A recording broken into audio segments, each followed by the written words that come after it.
মুসলমানদের কাছে সবচেয়ে দামি পয়গাম নিয়া আমাদের কাছে একটা অনন্য মাস, আল্লাহ রাব্বুল আলামিনের দেওয়া নিয়ামতের মাস। ওই মাসটি আপনার আমার সামনে হাজির হবে।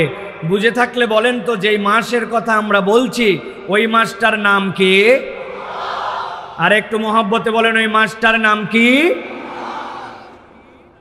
আল্লাহ রাব্বুল আলামিন কুরআনুল কারীমের মধ্যে অন্য কোন মাসের নাম আলাদা করে উল্লেখ করে রব্বুল আলামিন উল্লেখ করেন নাই, কিন্তু আল্লাহ রাব্বুল আলামিন রমজান মাসের নামটা আল্লাহ উল্লেখ করেছেন। কিন্তু এই জায়গাতে খেয়াল করার মতো কতগুলা কথা আছে। আল্লাহ রাব্বুল আলামিন বলছেন শাহরু রমাদান, রমাদান মাস আল্লাযী, আল্লাহ বলছেন যার ভিতরে উনজিলা ফীহিল কুরআন, রব্বুল আলামিন কোরআনকে অবতীর্ণ করেছেন। আপনার আমার কনসেপ্টের মধ্যে রমজান যখন আমরা একবার চিন্তা করি, রমজান চিন্তা করার সাথে সাথে একটু ফেয়ারলি যদি আপনি বলেন, তাহলে দেখবেন আপনার চিন্তার মধ্যে রমাদান মানে রোজা, রমাদান মানে আপনার আমার জন্য সিয়াম পালন, এই কনসেপ্টটা আপনার আমার মধ্যে সর্বপ্রথম আছে। জিজ্ঞাসা যদি করা হয় রমাদান কিসের মাস, আমরা বলে ফেলি সিয়ামের মাস, কিন্তু আল্লাহ রাব্বুল আমিন বলছেন শাহরু রমাদান, রমাদান মাস। এইটুকু বলার পরে রব্বুল আমিন বলছেন আল্লাযী উনজিলা ফীহিল কুরআন, আমি রব্বুল আমিন যার ভিতরে কোরআন অবতীর্ণ করেছি। এরপরে রব্বুল আমিন এবার কোরআনের পরিচয় দিচ্ছেন, রমাদানের পরিচয় দিচ্ছেন না। আল্লাহ বলছেন এই কোরআনটা কে? আল্লাহ বলছেন হুদাল লিন্নাস ওয়া বাইয়িনাতিম মিনাল হুদা ওয়াল ফুরকান। আল্লাহ বলছেন এই কোরআনটা হচ্ছে মানবতার জন্য কিয়ামত পর্যন্ত পথ প্রদর্শক। আর রব্বুল আলামিন বলছেন আমি যেইটাকে হুদা বললাম এইটা যে কোনো জায়গার জন্য পথ প্রদর্শক নয়, বরং সত্য এবং মিথ্যার মাঝে পার্থক্য করে, যে সেটা হচ্ছে কোরআন। সুবহানাল্লাহ। ভালো করে খেয়াল করেন তাহলে। রব্বুল আলামিন রমজান বললেন, এরপরে আল্লাহ রাব্বুল আমিন আগে সিয়ামের কথা বলেন নাই। রব্বুল আমিন বলছেন রমজান মূলত কোরআনের মাস। এরপরে আল্লাহ কোরআনের পরিচয় দিলেন।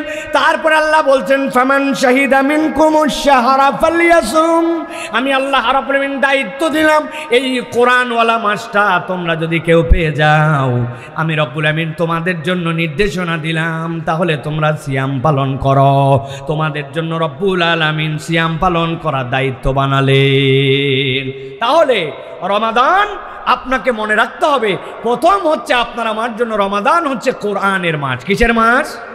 কোরআনের মাস। আল্লাহ বলছেন এরপরে ওই মাসের মর্যাদা আল্লাহ দিয়েছেন সিয়াম দ্বারা।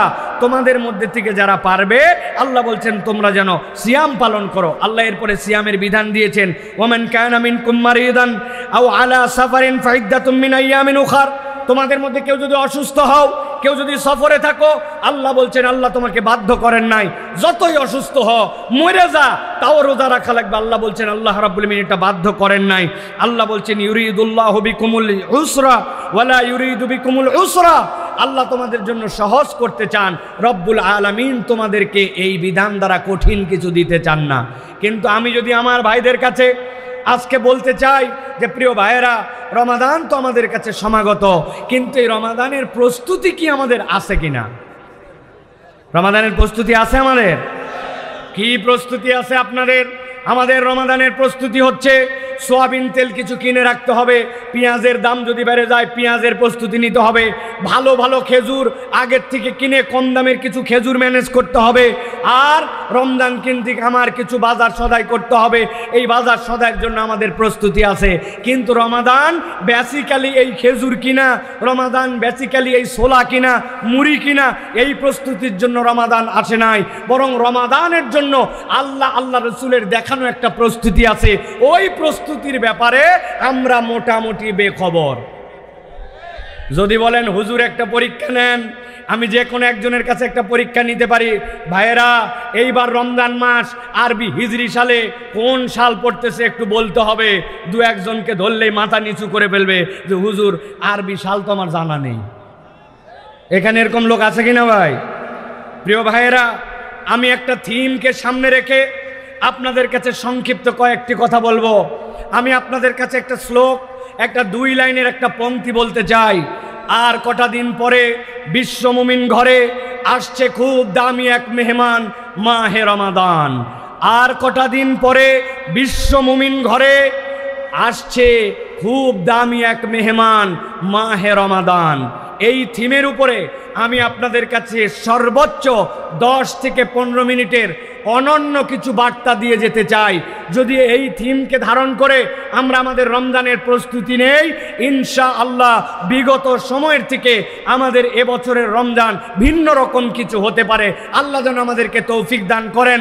একটা মুখ বন্ধ রাখবেন না, সকলে বলেন আল্লাহুম্মা আমিন। আপনারা যারা যারা ঘুমায় গেছেন তারা হাত তোলেন। আলহামদুলিল্লাহ। বালিশ দিতে হবে আপনাদেরকে। আপনারা ঘুমাননি তো ভাই? কারা কারা ঘুমান না এবার দুটো হাত উঁচু করেন, শক্ত করে হাত দুটো টান টান করেন। করছেন সবাই? হাত সোজা হয় নাই? এবার ডানে বামে তাকায় দেখে নেন কাদের হাত সোজা হয় না আর কারা কারা হাত তোলে নাই। কি ব্যাপার? হাত শক্ত করে তোলেন। ডানে বামে একটু তাকায় দেখেন কারা 2 হাত উঠাতে পারে নাই। 2 হাত তুলছেন সবাই? তুলছেন? এবার একটুখানি টানা দেন, টানা দেন।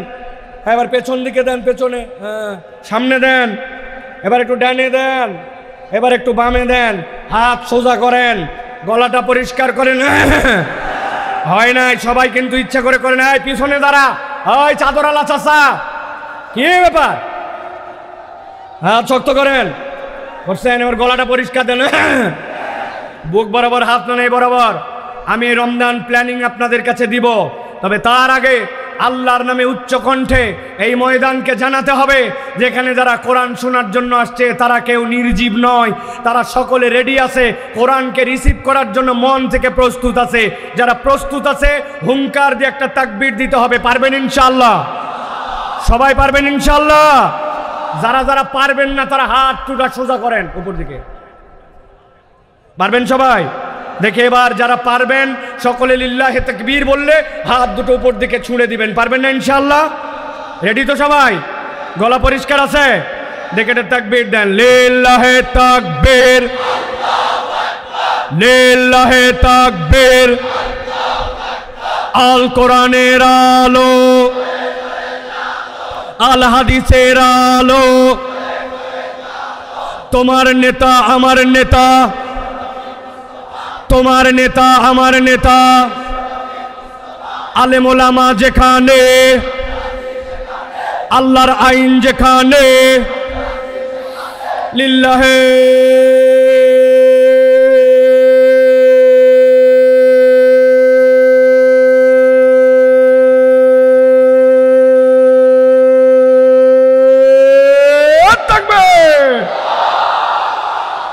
আলহামদুলিল্লাহ। হাত নামান। শয়তান আছে আর? রমজান প্রস্তুতি শুনতে দিব না, গাফেল বানায় রাখবো।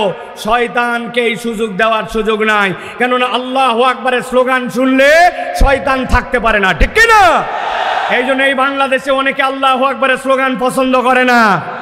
ইনশাআল্লাহ আগামীর বাংলাদেশ ইসলামের বাংলাদেশ, আগামীর বাংলাদেশ কোরআনের বাংলাদেশ, আগামীর বাংলাদেশ বৈষম্যহীন বাংলাদেশ, আগামীর বাংলাদেশ ইনশাআল্লাহ তরুণ যুবকদের বাংলাদেশ। ওই বাংলাদেশে আল্লাহু আকবারের পক্ষে যারা তাদের পক্ষে আমরা, আল্লাহু আকবারের পক্ষে যারা না তাদের পক্ষে আমরা নয়, ঠিক না?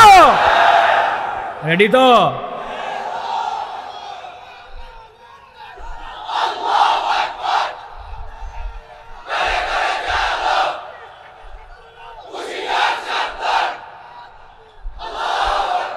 আলহামদুলিল্লাহ।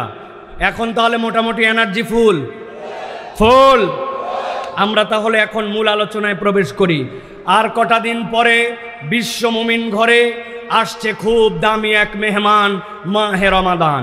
প্রিয় ভাইয়েরা, আমরা যদি একটুখানি লক্ষ্য করি তাহলে আমরা যদি আমাদের কোনো মেহমান এরকম যদি থাকেন যিনি বিদেশে থাকেন অথবা অনেক দিন পর আমাদের বাড়িতে আসতেছেন, আপনি খেয়াল করলে দেখবেন ওই মেহমান যদি আপনার ব্যক্তিগত পছন্দনীয় আপন আত্মীয় হয় তাহলে ওই মেহমানের জন্য আপনার একটা প্রস্তুতি আছে, আছে কি না? কি ধরনের প্রস্তুতি নেন? আপনার মেহমান যত আপনার আপন হবে, আপনার মেহমান যত আপনার পছন্দনীয় হবে, তার জন্য আপনার প্রস্তুতি তত হবে। ব্যক্তিগত মেহমানের প্রস্তুতি ব্যক্তিগত হবে, কিন্তু ওই মেহমানটা যদি রাষ্ট্রীয় মেহমান হন, কোনো দেশের প্রেসিডেন্ট হন, কোনো সংঘের প্রধান হন, কোনো জায়গার দায়িত্বশীল হন, তাহলে ওইটা তখন আর ব্যক্তিগতর গণ্ডির মধ্যে থাকে না, ওটা সামগ্রিকভাবে রাষ্ট্রীয় পর্যায়ে চলে যায়। তখন তার প্রস্তুতিও বড় হয়, তার জন্য ওই আয়োজনটাও বড় হয়, ঠিক না? আমরা যদি তাকাই তাহলে আমরা দেখব আমাদের যে কোনো পছন্দনীয় মেহমানের জন্য আমরা 5 ধরনের পদক্ষেপ নিয়ে থাকি। 1 নম্বর, আমরা মেহমানের জন্য রিসিপশন তথা তার জন্য একটা অভ্যর্থনার ব্যবস্থা করি। কিভাবে অভ্যর্থনার ব্যবস্থা করি? মেহমান একজন আসবে, এয়ারপোর্টে নামবে, তার জন্য একটা গাড়ি ঠিক করে রাখা, ড্রাইভারের নাম্বার নিয়ে রাখা, ওই মেহমানের যেন কষ্ট না হয় তার জন্য আপনার একটা সামগ্রিক প্রস্তুতি থাকা, বাড়িটাকে গুছগাছ করার চেষ্টা করা, আপনার বাড়িটা যেন একটু মাকড়সা মুক্ত হয়, আপনার বাড়িটা যেন একটু ড্রেসিংটা দেখতে সুন্দর হয়, প্রয়োজনে আপনার বাড়ির সামনে সিজনাল 2টা ফুলের গাছ লাগায়া অন্তত বাড়িটা যেন একটু দেখতে সুন্দর হয়, বাথরুমে যেন টিসিমিস না হয়, বাথরুমটার মধ্যে একটা সুগন্ধ লাগাই দেওয়ার জন্য চেষ্টা করা হয়, বাথরুমটা পরিষ্কার করা হয়, ট্যাঙ্কিতে পানি রিজার্ভ আছে কিনা, আসার পরে যেন কষ্ট না পায়, গিজারটা ঠিক আছে কিনা, মানে আমার সাধ্যের মধ্যে আমি তার জন্য এমনকি অনেক সময় ডাইনিং টেবিলের উপরের যে ম্যাটটা থাকে ওই ম্যাটটাও মেহমানের ভ্যারাইটি বুঝে চেঞ্জ করি। 1 নম্বরে তাহলে অভ্যর্থনা। 2 নম্বরে মেহমানের জন্য আমরা থাকার ব্যবস্থা করি। মেহমান যখন আসবে আপনি থাকার জন্য চিন্তা করেন, আপনার মেহমান যেন থাকার ক্ষেত্রে কোনো কষ্ট পায় না। আপনি দেখবেন মেহমানের জন্য চাদরটা পরিষ্কার করো, থাকার রুমের যদি পা পোস্টটা ময়লা হয়ে থাকে পা পোস্টটা পরিষ্কার করার জন্য আপনি চেষ্টা করেন। আপনি যদি চিন্তা করেন বাথরুমের স্যান্ডেলটা কেমন জানি ক্ষয়ে গেছে, বাথরুমের স্যান্ডেলটা প্রয়োজন একটা নতুন স্যান্ডেল ব্যবস্থা করো, অথবা তোয়ালা যেইটা দেওয়া হয়েছে তোয়ালাটা কালো হয়ে গেছে, তোয়ালাটা সুন্দর করো। আরে পর্দাগুলো এখন পর্যন্ত কি ময়লা হয়েছে, অনেকদিন ধোয়া হয় নাই, দামি একটা মেহমান আসতেছে, বাড়ির পর্দাগুলো অন্তত পক্ষে ধোয়ার জন্য চেষ্টা করো। তার মানে যেই মেহমান আসবে ওই মেহমানের অভ্যর্থনার পরে আপনি তার জন্য একটা থাকার উন্নত আপনার সাধ্যের মধ্যে ব্যবস্থা করেন, ঠিক কিনা? 3 নম্বরে যদি আমরা দেখি তাহলে আমরা দেখব ওই মেহমানের জন্য খাওয়ার ব্যবস্থা করি। আমি গরিব হতে পারি, আমার সাধ্য কম হতে পারে, কিন্তু মেহমান যেটা পছন্দ করেন এরকম পছন্দনীয় একটা খাবার তার জন্য তুলে দেওয়ার জন্য চেষ্টা করি, একটা ভালো মাছ কেনার জন্য চেষ্টা করি, যেই খাবার খেলে তিনি তৃপ্তি পাবেন এরকম চেষ্টা করি। অন্য সময় সালাদ হয়তো অত মনোযোগ দিয়ে বানাই না, শশা কেবল চাকচাক করে কাটলাম, টমেটো চাকচাক করে কাটলাম, কিন্তু মেহমান ভিআইপি এই জন্য সুন্দর করে ঝুরি ঝুরি করে কেটে টমেটোর সাথে দিয়া সালাদ মিশায়া সাথে লেবুর আয়োজন করে, মানে তিনি যেন খেয়ে তৃপ্তি পান ওই রকম করে তার জন্য আমি খাদ্যের আয়োজন করি। গরিবও যদি হয় পাশের বাসার থেকে একটা ডিম চেয়ে নিয়ে আসে, অনেক সময় বাঙালি মেহমানদারি করে, এই অভ্যাস আমাদের আছে। তাহলে তার জন্য আমরা একটা খাওয়ার ব্যবস্থা করি। 4 নম্বর কি করি? আমরা তার বিনোদনের দিকে খেয়াল রাখি। বিনোদন মানে কি? বাড়িতে ওয়াইফাই লাইনটা 2 মাস বেতন দেওয়া হয় নাই, টাকা দেওয়া হয় নাই জন্য কেটে দিছে, মেহমান আসবে ইন্টারনেট ব্যবহার করা লাগতে পারে, এই ইন্টারনেটের লাইনটা ঠিক করতো। বাড়িতে উনি পেপার পড়ার অভ্যাস থাকতে পারে, তার জন্য একটা ডেইলি দৈনিকের ব্যবস্থা করো। বাড়িতে হয়তো বা টিভি বা কোনো একটা মাধ্যম আছে যেখানে হয়তো কিছু দেখবেন উনি, ওই টিভিটা একটু ঝিরঝির করে উনি হয়তো ওইটা দেখবে, এই জন্য ওইটা আপনি অনেক সময় ঠিক করার জন্য চেষ্টা করেন। তার বাচ্চা কাচ্চা আসতেছে, ওই বাচ্চা কাচ্চার জন্য আপনার কোনো একটা এন্টারটেনমেন্টের ব্যবস্থা থাকে। তার মানে আপনার বাড়িতে তিনি যেন বোর ফিল না করেন, তার বিনোদন দেওয়ার জন্য আমরা আমাদের সাধ্যের মধ্যে চেষ্টা করি, ঠিক কিনা? প্রিয় ভাইয়েরা, 5 নম্বরে আমরা আমাদের মেহমানদেরকে উপহার দেওয়ার চেষ্টা করি। অনেক দিন পর আমার আত্মীয়টা আসছে বিদেশ থেকে, নতুন বউ নিয়ে প্রথম আসতেছে, এর আগে আমাদের বাড়িতে আসে নাই, বাচ্চা হওয়ার পরে এখন পর্যন্ত তার সাথে আমার দেখা হয় নাই। তাহলে আপনি সাধ্যের মধ্যে চেষ্টা করেন যে অন্তত পক্ষে তার জন্য কিছু উপহার দেওয়ার জন্য। হাজার অবস্থা খারাপ হোক, ছোট বাচ্চা একটা যাওয়ার সময় 200 টাকা হাতের মধ্যে ঢোকায় দেয় যে একটু চকলেট খেও, একটা পাঞ্জাবি হলে কিনে দেয়, একটা নতুন জামাই আসছে তার জন্য অন্তত একটা লুঙ্গি হলেও বাঙালি দিয়ে উপহার দিয়ে তাকে বিদায় করে, ঠিক কিনা? আর যদি ওই মেহমান অনেক উপহার নিয়ে আসে আপনার তখন আরও চিন্তা হবে, হায় হায় আমার জন্য বিদেশ থেকে আসছে, সাবান আনছে, শ্যাম্পু আনছে, প্রত্যেকের কথা মনে করে করে জামা কাপড় আনছে, আবার হাতের আংটি আনছে, গলার জন্য ছোট বাচ্চার চেন আনছে। তাহলে কেবল লুঙ্গি দিয়ে বিদায় করলে হবে না, একটু ভালো করে তার জন্য উপহার দিয়ে বিদায় করার জন্য চেষ্টা, এটা মানবীয় গুণাগুণের অংশ। 6 নম্বরে যেই মানুষটা চলে যাচ্ছে তার জন্য আমরা একটা বিদায়ী সংবর্ধনা দেই। বিদায়ী সংবর্ধনার সবচেয়ে নিম্নরূপ কতটুকু হয় লিফটের থেকে নেমে অন্ততপক্ষে তার গাড়িতে উঠানো পর্যন্ত আপনি আগায় যান, জড়ায় ধরে বলে আবার আসবেন, কিন্তু ভালো করে মেহমানদারি করতে পারলাম না। আর যদি রাষ্ট্রীয় মেহমান হয় তাহলে রাষ্ট্রীয় মেহমান তার বিদায়ের জায়গা পর্যন্ত যে তাকে সি অফ করে বিদায় করার পরে হাত দিয়ে তাকে ইশারা করে তারপরে তাকে সম্মানের সাথে বিদায় করে। আমরা যদি খেয়াল করি তাহলে অভ্যর্থনা, থাকার ব্যবস্থা, খাওয়ার ব্যবস্থা, বিনোদন, উপহার এবং বিদায়ী সংবর্ধনা, এই বিষয়গুলি আমাদের মেহমানের সাথে আমরা করে থাকি, ঠিক কিনা? প্রিয় ভাইয়েরা, আমরা কি থিম বলেছি? আমরা বলেছি আর কটা দিন পরে বিশ্ব মুমিন ঘরে আসছে খুব এক দামি মেহমান, মাহে রমাদান। মাহে রমাদান আমাদের জন্য কীরকম মেহমান? এই মাহে রমাদান এমন মেহমান যে এই মাহে রমাদান আপনার আমার জন্য ঈদকুম মিনান নিরান নিয়ে আসবে, জাহান্নাম থেকে আপনাকে আমাকে মুক্ত করবে, আল্লাহর পক্ষ থেকে রহমত নিয়ে আসবে, বরকত নিয়ে আসবে, মাগফিরাত নিয়ে আসবে। যেই বান্দা এক অক্ষর পড়লে তার জন্য 10 সওয়াব হতো, আল্লাহর বান্দা ওই রমাদানের মতো ওইটা 700 গুণের বেশি পেয়ে যাবে। এমন এক রাত আল্লাহ রাব্বুল আলামিনের মধ্যে দিয়েছেন, ওই বান্দা এক রাত্রে ইবাদতে কমসে কম 84, উপরে তার জান্নাতে যাওয়ার জন্য যতটুকু লাগে ততটুকু পর্যন্ত রব্বুল আলামিন তাকে দিয়ে দিবেন। এই রকম মাহে রমাদান আপনার আমার জন্য শয়তানকে আটকায়া জাহান্নামের দরজা বন্ধ করে জান্নাতের দরজা খুলে আপনার জন্য এরকম এক ভিআইপি মেহমান আসতেছে। জিজ্ঞাসা করতে চাই, যে এই মেহমান এত কিছু নিয়ে আপনার কাছে আসতেছে, তার অভ্যর্থনা কি হবে, তার থাকা কি হবে, তার খাওয়া কি হবে, তার বিনোদন কি হবে, তার উপহার কি হবে, আর তার বিদায়ী সংবর্ধনা কি হবে? এ বিষয়ে কি আপনার আমার কনসেপ্ট ক্লিয়ার আছে? একটু আগে আপনাদের কাছে জিজ্ঞাসা করেছিলাম রমজানের প্রস্তুতি আছে কিনা। আছে মানে ছোলা কিনে ফেলছি হুজুর, এই বছর আল্লাহর দয়ায় পেঁয়াজের দাম কম, তাও 5 কেজি পেঁয়াজ কিনে রাখছি। সোয়াবিন আমার বউ আগের থেকেই বলছে দাম বাড়ে কি কমে জানি না, পেঁয়াজি যেহেতু ভাজাই লাগবে, আর বাঙালির পেঁয়াজি বেগুনি না হলে ইফতারি হবে না, ওতে 10 কেজি সোয়াবিন রেডি, আমার রমাদান শুরু। তাই না ভাই? চলেন এবার একটু হিসাব মিলায় দেখি, রমাদান আমাদের কাছে আসতেছে, এই রমাদানের অভ্যর্থনা আপনার আমার জন্য কি হবে? রমাদান তো সেরকম কোনো রাষ্ট্রদূতের মতো শরীর নিয়ে আসতেছে না, অথবা রমাদান তো তার আক্ষরিক কোনো অবয়ব নিয়ে আমাদের কাছে আসতেছে না। কিন্তু এই রমাদানের অভ্যর্থনা কি হবে? যেরকম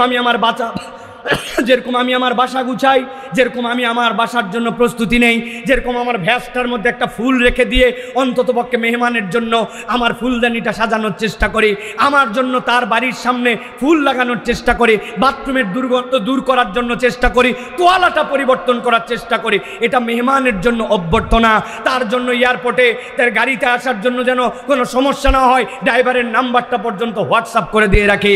কিন্তু আমার রমাদানের অভ্যর্থনা আমার জন্য কি হবে? প্রিয় ভাইরা, রমাদানের অভ্যর্থনা হচ্ছে মুমিন জীবনের হৃদয়ের মধ্যে একটা ব্যাকুলতা থাকবে। রমাদান আসতেছে, ওই রমাদানের জন্য সে দিন গুণা শুরু করবে।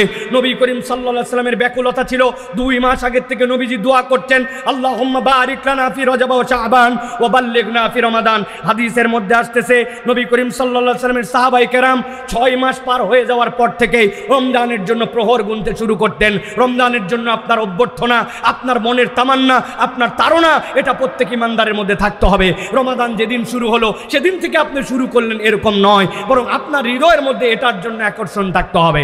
আর সর্বশেষ এই রমাদানের জন্য একটা আকর্ষণ, একটা অভ্যর্থনা আপনাকে দিতেই হবে। আল্লাহর নবী যেটা মিস করতেন না, কিন্তু আমরা জীবনে যেটা একবারও দেই না, সেটা হচ্ছে যখন রমাদানের চাঁদ ওঠে। নবী করিম সাল্লাল্লাহু আলাইহি ওয়াসাল্লামের দোয়া ছিল, আল্লাহু আকবার, আল্লাহুম্মা আহিল্লাহু আলাইনা বিল আমনি ওয়াল ঈমান ওয়াস সালামাতি ওয়াল ইসলাম।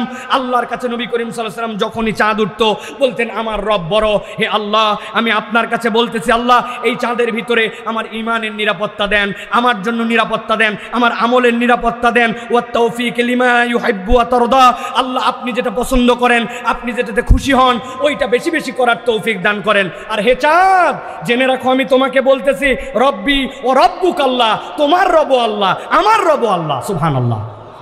নবী করিম সাল্লাল্লাহু আলাইহি সাল্লাম সব সময় রব চাঁদ উঠলে নবী করিম সাল্লাল্লাহু আলাইহি ওয়াসাল্লাম দোয়া করতেন। আপনার আমার এরকম কোনো চিন্তা নাই, বরং আমরা টিভির উপর নির্ভর করে আছি। এই চাঁদ দেখা গেছে নাকি, হেলাল কমিটিরা নির্ভর করে আছে ওই জায়গায়, হেলাল কমিটি বানাইছে কেবলমাত্র নাস্তা করার জন্য, এছাড়া কোনো কাজ নাই। তারা হেলাল কমিটির অপেক্ষায় আছে, আমরা কখন টিভিতে চাঁদ উঠবে, কখন জানা যাবে। এক বন্ধু আবার এশার নামাজের পরে বলছে যে চাঁদ উঠে গেছে কিন্তু খবর আছে, তারাবির জন্য দৌড় দে। তখন ওই ব্যক্তি পেরেশান হয়েছে। অথচ চাঁদ দেখার যে একটা আমল, ওটা যে রমাদান রমাদানের জন্য অভ্যর্থনা, বাচ্চা কাচ্চা সকলকে নিয়ে যাওয়া, চাঁদ দেখা, চাঁদের দোয়া শেখানো, চাঁদ দেখার জন্য, তাহলে বোঝা যাবে যে আপনি রমাদানের প্রস্তুতি আছে আপনার মনে। সে আপনার জন্য ক্ষমা নিয়ে আসতেছে, সওগাত নিয়ে আসতেছে, মাগফিরাত নিয়ে আসতেছে।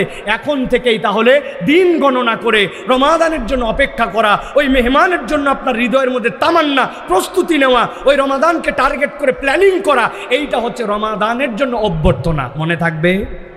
মনে থাকবে প্রিয় ভাইয়েরা। 2 নম্বরে, রমাদানের মধ্যে, রমাদান আসছে, এখন মেহমানের জন্য আপনি থাকার ব্যবস্থা করবেন। রমাদানকে আপনি কি খাওয়াবেন? বড় বাপের পোলায় খায়, ঢাকার লোক খায় বিখ্যাত ইফতারি ভাই।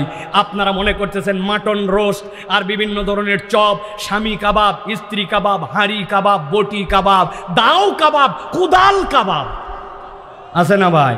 আপনি চিন্তা করছেন হ্যাঁ হ্যাঁ হ্যাঁ আমার রমাদানকে আমি এইগুলা খাওয়াবো। জি না, রমাদান আপনার এটা খায় না। রমাদানের খাদ্যকে ভালো করে জেনে রাখেন। আপনি যদি আপনার রমাদানকে সুন্দরভাবে খাওয়াতে চান, তাহলে আপনার সালাদকে সুন্দর করতে হবে। কেননা যার সালাদ সুন্দর, রমাদানে তার খাদ্য তত সুন্দর। আপনার সালাদ আমরা যদি একটুখানি তাকায় দেখি, আমাদের সালাদ হচ্ছে সফটওয়্যার সালাদ। ওই সালাতের শুরুর থেকে দাঁড়ায় গেলাম আল্লাহু আকবার বলে, অটোমেটিকের পরে চালু হয়ে গেল আলহামদুলিল্লাহ রাব্বিল আলামিন। মন সেটা আমার নরসিংদীতেই যাক আর কুমিল্লাতেই যাক, আমার রেলগাড়ি চলতেছে নামাজের, আমার নামাজের সূরা ফাতিহা শেষ, অটোমেটিক আলাম তারা চলে আসছে, অটোমেটিকের পরে রুকু চলে গেছে, অটোমেটিক সব আমার নামাজ যেন সফটওয়্যার নামাজ। আমার নামাজের মধ্যে আমার কোনো চিন্তা নাই, ভাবনা নাই, পরিকল্পনা নাই, এমনকি আমার নামাজ যে ঠিক হচ্ছে কিনা এইটাও কোনোদিন চিন্তা করি নাই। আপনার মসজিদে কত মাহফিল হলো, কত আয়োজন হলো, কিন্তু আপনার আমার মসজিদে কি কখনো নামাজের ওয়ার্কশপ হয়েছে? বলে হুজুর নামাজের আবার ওয়ার্কশপ কি জিনিস? হ্যাঁ, নামাজের একটা ওয়ার্কশপ। আমি আমার রুকু তো দেখতে পাই না, হুজুর দেখেন তো আমার রুকুটা ঠিক আছে কিনা। আমি আমার সিজদা তো ঠিক মতো দেখতে পাই না, আমার সিজদা ঠিক আছে কিনা। 70 বছর হয়ে গেছে মুরব্বী, সিজদায় যায় 2 হাত মাটির সাথে একবারে বগল দাবা করে লাগায়। এরকম মুসল্লি নাই ভাই? এরকম করলে যে নামাজ হবে না এরকম নয়, কিন্তু এইটা একটা মাকরু। আপনি জানেন না আপনার নামাজটা সুন্দর হয় নাই। যার নামাজ সুন্দর হয় না ওই ব্যক্তির সাথে রমাদান প্রপারলি থাকে না। কেননা নবী করিম সাল্লাল্লাহু আলাইহি ওয়াসাল্লাম বলেছেন, মান কামা রমাদানান ঈমানান ওয়া ইহতিসাবান গুফিরা লাহু মা তাকাদ্দামা মিন যামবিহি। আল্লাহ নবী বলছেন, কেউ যদি রমাদানের মধ্যে আল্লাহ রাব্বুল আলামিনের সন্তুষ্টির জন্য বুঝে সুঝে ঈমান এবং সওয়াবের আশায় প্রপারলি সালাত আদায় করে, আল্লাহ তার অতীতের সকল গুনাহ মাফ করে দেন। সুবহানাল্লাহ। আল্লাহ যেই সালাদ দ্বারা আপনার গুনাহ মাফ করে দেন, আল্লাহ রাব্বুল আমিন যেই সালাদ দ্বারা আপনাকে মুক্ত করে দেন। আজ পর্যন্ত আমাদের নামাজের কোনো প্ল্যান নাই। ওই যে ছোটবেলায় 3টা সূরা শিখছি, আলাম তারা, কুল হু আল্লাহ আর ফালাক আর নাস, তারপরে চতুর্থ কোনো সূরা নাই। আপনি প্ল্যান করেন এইবার রমাদানে আমি নতুন 2টা সূরা শিখব। আপনার বন্ধুকে জিজ্ঞাসা করেন, দোস্ত তোর কয়টা সূরা মুখস্থ আছে? বলতে, দোস্ত আমার তো 4টা সূরা মুখস্থ। কি কি বলতো? এই 4টা সূরা। আয়, কোরআনের একটা অ্যাপস আছে আল কোরআন, কোরআনের একটা অ্যাপস আছে কোরআন শিখার বিভিন্ন ধরনের, ওই কোরআনের অ্যাপস থেকে আপনি সুন্দর করে বলছেন, দোস্ত তুই অ্যাপস নামা, আলাম তার অর্থটা তুই শিখ, আমিও শিখি। সুবহানাকাল্লাহুম্মা বিহামদিকা সারা জীবন পড়লাম, আজ পর্যন্ত সুবহানাকাল্লাহর অর্থ জানলাম না। রমাদানের মধ্যে আমার নামাজটা যেন সুন্দর হয়, এই জন্য আমি দোয়ার অর্থ শিখব, তাসবির অর্থ শিখব, 3টা নতুন সূরা শিখব। কিচ্ছু যদি না পারি ভাই, আমি রমাদান কেন্দ্রিক কোরআনে সূরা বাকারার 185 নম্বর আয়াত থেকে আল্লাহ বলেছেন, আমি ওই আয়াতগুলো অন্তত মুখস্থ করার জন্য চেষ্টা করি। ভাই রে ভাই, ওই যে ক্লাস 6-7 যেই কেরাত, আমার আজকে বার্ধক্য এসে গেছে একই কেরাত। ওই 6, 7, 4, 5 যে কয়টার অর্থ জানতাম, এখন পর্যন্ত আমার অবস্থা তাই। আপনি বিশ্বাস করেন আপনার রমাদানকে আপনি সুন্দর করে আপ্যায়ন করতে পারছেন না, খাওয়াতে পারছেন না। যুগের পরে যুগ আমাদের কাছে রমাদান আসলো, লাইফে পরিবর্তন আসে নাই। এর অন্যতম কারণ আমরা আমাদের নামাজের ব্যাপারে যত্নশীল নই, ঠিক কিনা? এই রমজান থেকে শপথ নেন যে হুজুর ইনশাআল্লাহ আমরা নতুন কিছু না পারলেও 30 দিনে 3টা সূরা মুখস্থ করব। রাজি আছেন ইনশাআল্লাহ? ছোট হোক বড় হোক ইনশাআল্লাহ চেষ্টা করব। রাজি আছেন আপনারা? আর একটা শপথ নেব এই রমাদান থেকে। কোথায় পাইলেন আপনি? অথচ আমাদের অধিকাংশ আমরা এরকম করে পড়ে ফেলতেছি। তাহলে আমরা প্ল্যান করব সিজদার তাসবিহ এবং রুকুর তাসবিহ। এই রমাদান থেকে 7 তাসবির নিচে রুকু করব না, সিজদা করব না। আমার নামাজের ভেতরের তাসবিহাত যেগুলা, ওইগুলার অর্থ জানার জন্য চেষ্টা করব। আপনি যদি এই চেষ্টা করেন, তাহলে আপনি আপনার রমাদানকে ইনশাআল্লাহ সুন্দর করে একটা খাওয়ার আয়োজন করে দিতে পারবেন। এই রমাদান থেকে আমরা কমসে কম 7 তাসবিহ দিয়ে রুকু সিজদা করব, এর নিচে উঠব না। কারা কারা রাজি আছেন? বুঝে বলেন, কিন্তু আন্দাজে আবেগে হাত তুলেন না, হাত নামান। রুকুতে গেছেন সুবহান রাব্বিল আযীম, সুবহান রাব্বিল আযীম, সুবহান রাব্বিল আযীম, কাম সারা উঠে গেছেন, কিন্তু 7 বার পরে দেখেন আরো 6 সেকেন্ড বেশি লাগে। সুবহান রাব্বিল আলা, সুবহান রাব্বিল আলা, সুবহান রাব্বিল আলা, সুবহান রাব্বিল আলা, সুবহান রাব্বিল আলা, সুবহান রাব্বিল আলা, সুবহান রাব্বিল আলা। আমি আল্লাহকে সাক্ষী রেখে বলতেছি, আপনি আপনার রুকু ঠিক করেন, আপনার সিজদা ঠিক করেন, আর 2 রুকুর মধ্যে আর 2 সিজদার মধ্যে দোয়াগুলা পড়েন, আপনার নামাজটা 50% দেখতে সুন্দর হয়ে যাবে ইনশাআল্লাহ। রাজি আছেন তাহলে ইনশাআল্লাহ? তাহলে এইটা হচ্ছে আপনার আমার জন্য রমাদানের খাদ্য, যে রমাদানকে আমরা সুন্দর করে খাদ্য দিব, আমার সালাতকে সুন্দর করব। হুজুররা একটু উদ্যোগ নেন, মাদ্রাসার পক্ষ থেকে উদ্যোগ নেন, আল্লাহর ওয়াস্তে যে আলেম ওলামা তালেবে ইলম ছুটি হয়ে যাচ্ছে, মাদ্রাসা বাড়িতে যাচ্ছেন, সব মুরব্বীদেরকে বলেন, চাচা আসেন তো, রুকুটা ঠিক হয় কিনা একটু দেখি, কোমরটা কেমনে সোজা করতে হয়, হাতটা বৈঠকের সময় কোথায় রাখতে হয়, সিজদার সময় কেমনে দিতে হয়, তোলার সময় কেমনে নামাতে হয়, উঠতে হয় কেমনে, 2 সিজদার মধ্যে কেমনে সোজা করতে হয়, সিজদাটা কেমনে দিতে হয়, নখগুলা কেমন থাকবে, এইরকম করে একটা উদ্যোগ নেন। উদ্যোগ নিয়ে আপনি সুন্দর করে আপনার রমাদানকে খাওয়াবেন। এই মানসিকতাটা নিয়ে নামাজের জন্য যদি আমরা সুন্দর করি, ইনশাল্লাহ আমাদের রমজান আমাদের কাছে উত্তম খাদ্য পাবে। মনে থাকবে ইনশাল্লাহ। প্রিয় ভাইয়েরা, 3 নম্বর যেটা আপনাদের কাছে বলতে চাই, সেটি হচ্ছে রমাদান এসেছে, আপনার মেহমান এসেছে, এখন আপনার মেহমানকে আপনি রেখেছেন সুন্দর করে, কিন্তু আপনি আপনার মেহমানকে এখন খাওয়াবেন কি? রাখছেন তো আপনি সালাদ দিয়ে সুন্দর করে, কিন্তু রমাদানের খাদ্যটা কি হবে আপনার জন্য? রমাদানকে আপনি কি খাওয়াবেন? একটুখানি চিন্তা করে দেখেন। আপনি আপনার রমাদানকে, তো আগেই বলেছি, পেঁয়াজি বেগুনি কিছুই খাওয়াতে পারেন না, তাহলে আপনি রমাদানকে কি খাওয়াবেন? রমাদানকে আপনি খাওয়াবেন, রমাদানের খাদ্য হচ্ছে কোরআন। আল্লাহ বলছেন শাহরু রমাদান আল্লাযী উনজিলা ফীহিল কোরআন। আল্লাহ বলছেন রমাদান হচ্ছে এমন মাস, যেই মাসের মধ্যে আল্লাহ রাব্বুল আলামিন তোমাদের জন্য কোরআনকে অবতীর্ণ করেছেন। এই জন্য আমি বলবো প্রিয় ভাইরা, রমাদান তার কাছে সবচেয়ে সুন্দরভাবে আহরিত হবে, রমাদান সবচেয়ে সুন্দরভাবে তার বাড়িতেই আপ্লুত হবে, যার বাড়িতে এবং যার জীবনে যত বেশি কোরআনুল কারীমের সাথে সম্পর্কিত হবে। কিন্তু আমরা যদি একটুখানি কল্পনার দিকে তাকাই, তাহলে আমরা দেখতে পাই আল্লাহ রাব্বুল আলামিন এই কুরআনুল কারীম দ্বারা রমাদানের মূলত পরিবর্তনের ঘোষণা দিয়েছেন। আল্লাহ বলছেন শাহরু রমাদান আল্লাযী উনজিলা ফীহিল কোরআন, রমাদানের মধ্যে কোরআন তোমাদেরকে দেওয়া হলো। কিন্তু আমরা কি চিন্তা করলাম? আমরা চিন্তা করলাম খালি সিয়াম পালন করলাম। আল্লাহ আপনাকে প্রেসক্রিপশন দিলেন, ওই প্রেসক্রিপশন আমি ফলো করলাম না, আল্লাহর প্রেসক্রিপশন রেখে দিয়ে আমরা আমাদের মতো করে জীবন চালাচ্ছি। রমাদানের পরে রমাদান রেখে গেল, এখন পর্যন্ত রোজাদার নামাজি হয় না। রমাদানের পরে রমাদান চলে গেল, রোজাদার মিথ্যা ছাড়ে না।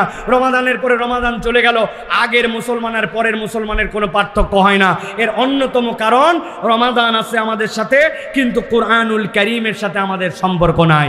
শপথ করেন যে আমরা রমাদানের আগেই আমরা কোরআনুল কারীম শেখার জন্য চেষ্টা করব।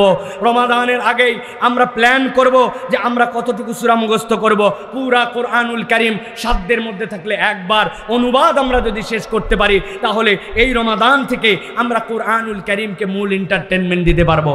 আফসোস আর দুঃখ প্রিয় ভাইরা, বাংলাদেশে তারাবি নামে এক ধরনের বিনোদন হয়, আছে আপনাদের এলাকায়? ভাই, আমাকে একজন বলছে, হুজুর তারাবির মানেই তো তাড়াতাড়ি। নিজে নিজে ব্যাখ্যাদার করছে, তারাবি এইটার মানে কি? এইটা ইস্তেরাহাত। আগেকার এক একজন নামাজ পড়তেন, এক একটা 2 রাকাত নামাজ পড়তে তাদের সময় লাগতো 40 মিনিট, 4 রাকাত নামাজ পড়তে লেগে যেত 1.5 ঘন্টা। তাবেঈনে কেরাম, এরপরে তাদের পা ব্যথা হয়ে যেত, ওই ব্যথার থেকে বাঁচার জন্য তারা একটু রিল্যাক্সের জন্য অবসর নিতেন 4 রাকাত পরে। এখন আমাদের নামাজ পড়তে লাগে এক রাকাত 3 মিনিট, 2 রাকাত পড়তে লাগে 5 মিনিট, 4 মিনিট 4 রাকাত পরে বসা, এটা একটা নতুন তামাশার মতো হয়ে দাঁড়াইছে আমাদের জন্য, ঠিক কি না?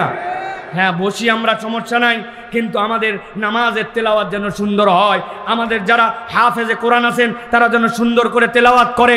অতএব আপনার রমাদানকে যদি আপনি সুন্দর করে এই মেহমানকে সম্মান দিয়ে খাওয়াতে চান, তাহলে আপনার কোরআনকে সুন্দর করতে হবে। কোরআন যার যত সুন্দর, রমাদান তার তত সুন্দর।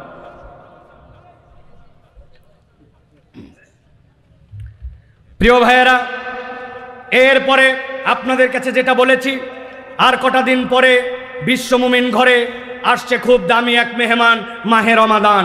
ওই রমাদানের জন্য চতুর্থ যে বিষয়, সেটি হচ্ছে বিনোদন। আপনি আপনার বাড়িতে যখন কোনো মেহমান এসেছে তার জন্য কি বিনোদনের ব্যবস্থা করেছেন? আপনি বিনোদনের ব্যবস্থা করেছেন, ওয়াইফাইয়ের পাসওয়ার্ডটা ঠিক করেছেন, মনে আছে কিনা আপনাদের কাছে বলেছি। আপনি আপনার বাড়িতে একটা পত্রিকা রেখে দিয়েছেন, আপনি আপনার বাড়িতে চিন্তা করেছেন অন্ততপক্ষে তার যেন দুর্গন্ধ না লাগে, দুর্গন্ধের জন্য ওই ব্যবস্থাটা ঠিক করেছেন। আপনার ছাদের উপরে একটা সুন্দর দোলনা ছিল, ওই দোলনাটার এক পাশটা ছিঁড়ে গেছিল, যারা মেহমান আসছে তাদের ছোট্ট একটা বাচ্চা আছে, ওই দোলনাটাতে দুললে সে একটু আনন্দ পাবে, এই জন্য আপনি তার জন্য ব্যবস্থা করেছেন। আমার কোনো এন্টারটেনমেন্টের ব্যবস্থা নাই, পাশে একটা সুন্দর পার্ক আছে, পাশে একটা ঘোরার জায়গা আছে, আপনি অনেক সময় সুযোগ থাকলে আপনি সেই জায়গায় নিয়ে যে আপনার মেহমানকে বিনোদন দেন। ঢাকায় যখন কেউ আমাদের বাড়িতে আসে প্রথম রিকোয়ারমেন্ট থাকে চিড়িয়াখানায় ঘুরতে নিয়ে যাবেন তো, আমাদের জন্য একটু শিশু মেলায় নিয়ে যাবেন তো, যায় কিনা ভাই? প্রিয় ভাইয়েরা, এখন আপনার জন্য রমাদানকে আপনি কি বিনোদন দিবেন ভালো করে এই পয়েন্টটা মুখস্থ রাখেন। রমাদানের বিনোদন হচ্ছে আপনার আচার আচরণের পরিবর্তন।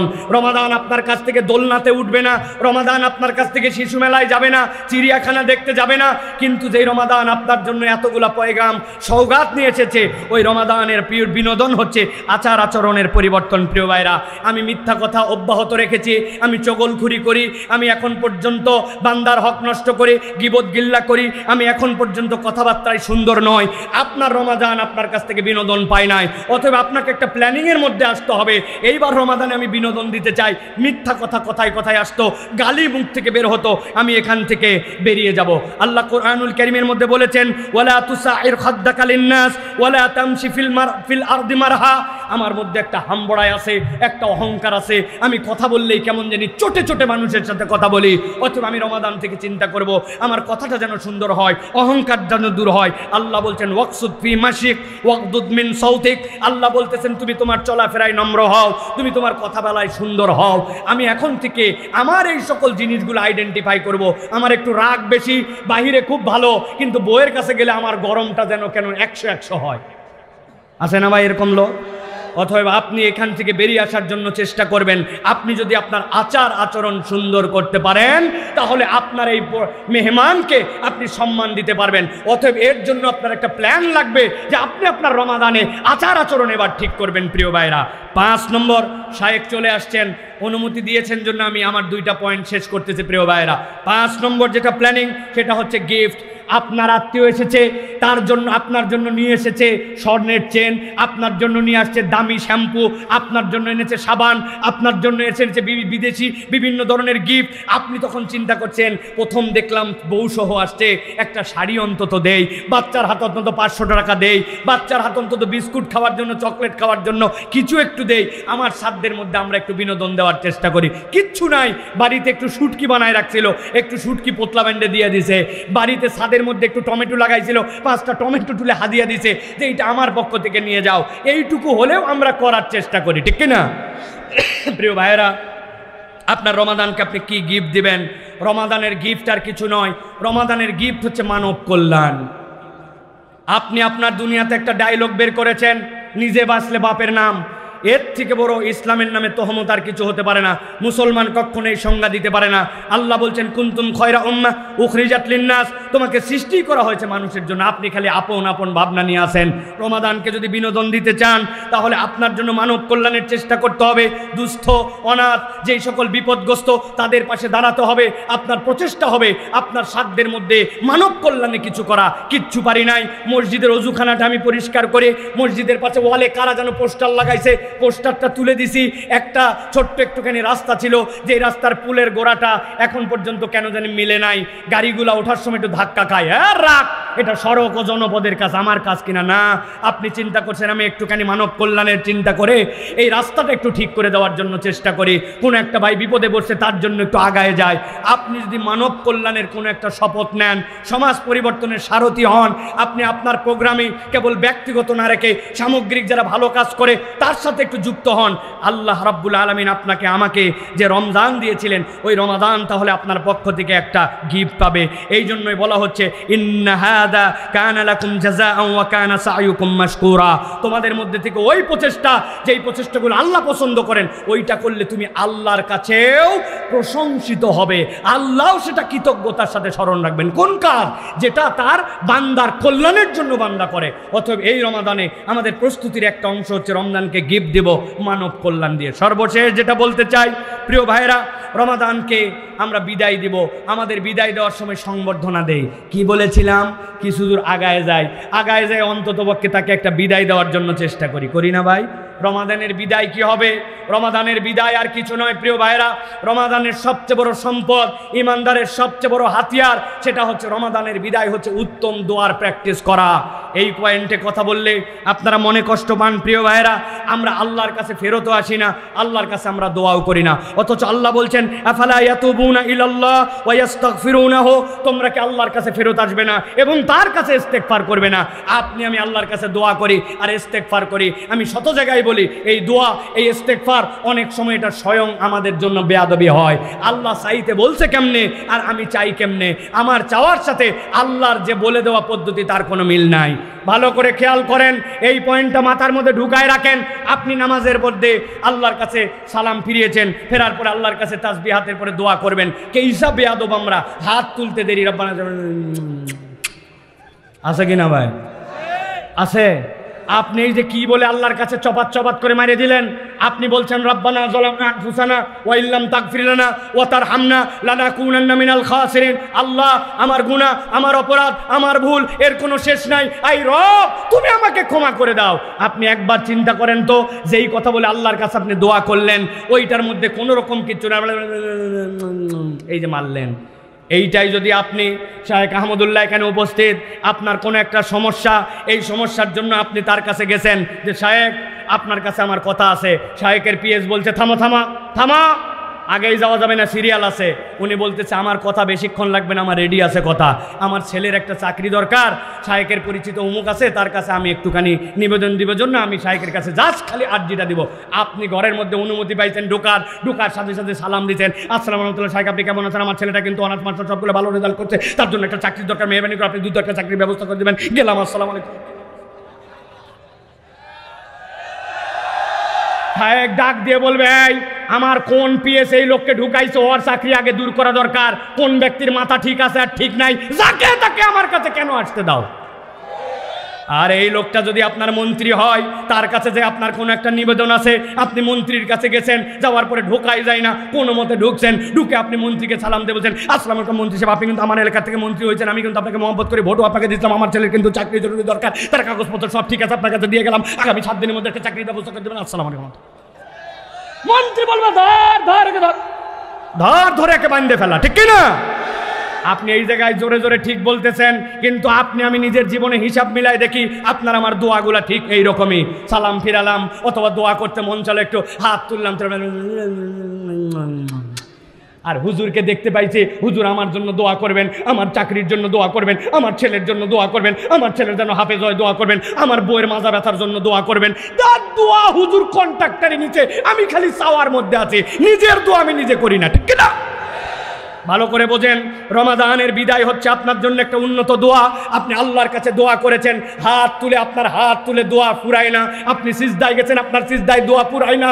আপনি চিন্তা করছেন হুজুর রাব্বানা আতিনা ফিদ দুনিয়া আর রাব্বানা যালামনার বাহিরে তো কোনো দোয়াই জানা নাই, ফুরাবে আবার কেমনে? এ করতে তো 1 মিনিট লাগে না। আমি জিজ্ঞাসা করতে চাই, শালঘরের মুসলমান, আপনি আপনার এলাকার সিএনজি আলার জন্য কোনোদিন দোয়া করেছেন? আপনার এলাকার কৃষকের জন্য দোয়া করেছেন? বাসের ড্রাইভারের জন্য দোয়া করেছেন? ভিক্ষুকদের জন্য দোয়া করেছেন? বেনামাজির জন্য দোয়া করেছেন? ডোনাল্ড ট্রাম্পের জন্য কোনোদিন দোয়া করেছেন? ইলন মাস্কের জন্য দোয়া করেছেন? আপনি মনে করছেন হায় হায় হুজুর কয় কি, ডোনাল্ড ট্রাম্প এটা কাফের, ওর জন্য আবার দোয়া কি?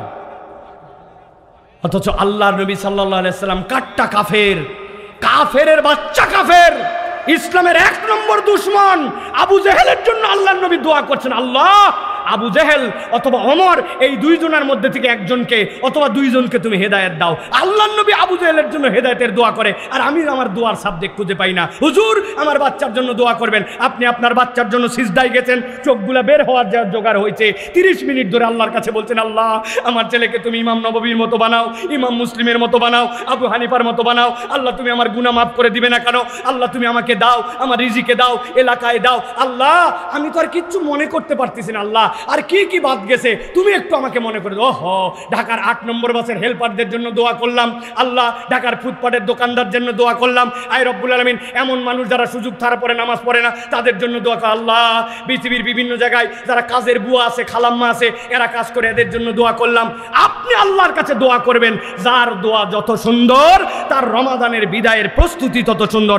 আল্লাহ বলতেছেন, ওয়া আনিবু ইলা রাব্বিকুম ওয়া আসলিমু লাহু মিন ক্বাবলি আন ইয়াতিয়াকুমুল আযাব সুম্মা লা তুনসারুন। আল্লাহর আযাব এসে যাওয়ার আগে, সময় ফুরাবার আগে আল্লাহর কাছে তোমরা ফরিয়াদ করো। কিন্তু আমরা ফরিয়াদ করি না, আমাদের ফরিয়াদ হচ্ছে একটা আল্লাহর কাছে বেয়াদবির মতো।